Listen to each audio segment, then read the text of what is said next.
गुजरावाला की DC colony के school में पेट एंड एनिमल शो सजा तो बच्चे खूबसूरत बिल्लियां, कुत्ते, तोते, मछलियां और दूसरे जानवर लेकर पहुंच गए। कोई बच्चा अपने पालतू जानवर दोस्तों को दिखाता रहा तो किसी को जानवरों के नाज नखरे उठाने से फुर्सत ही ना मिली। बच्चा में अपने कबूतर लाया। सबसे ज्यादा पैरट पसंद है और मेरे पास एक पैरट है जिसका नाम है बिनू, मुझे ये सबसे पसंद है। शो में शरीक बच्चे पसंदीदा जानवरों को देखकर खुशी का इजहार करते रहे।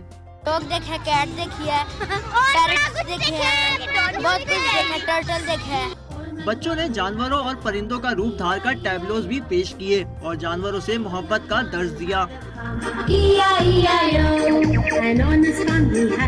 बच्चों की परफॉर्मेंस को देखकर हाजरीन ने भी दिल खोलकर दाद दी। असातिज़ा का कहना था कि शो का मकसद बच्चों